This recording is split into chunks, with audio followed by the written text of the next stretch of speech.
Shalom. We think the labels white and black are biological facts that have existed forever.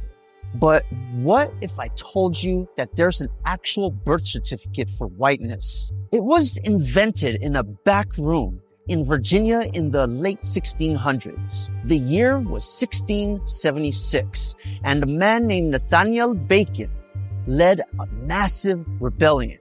He gathered a mob of about 400 or 500 armed men, and together they burned Jamestown to the ground.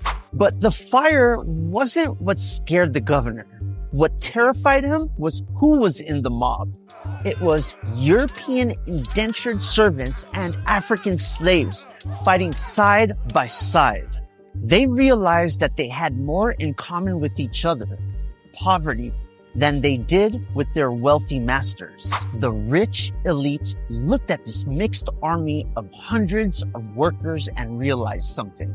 If they unite, we are finished. So they needed a way to break this alliance. In 1705, they passed the Virginia Slave Codes. They told the poor Europeans, you are no longer just English or Irish. You are now white. They gave them a tiny bit of legal power to police the Africans. It was a bribe. They created a fake caste system based on skin color to turn natural allies into enemies. It wasn't science and it wasn't biology.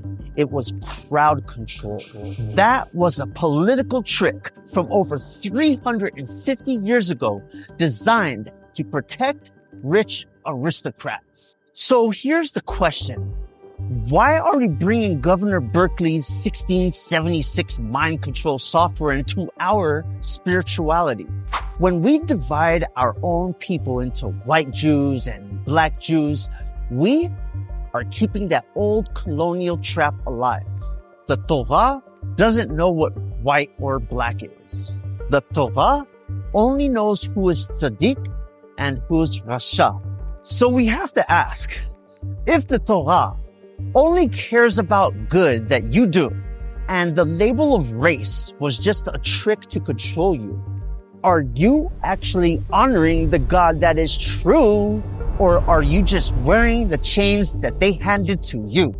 When you look at a fellow human, especially a fellow Jew, and judge their status based on color, you aren't practicing Judaism.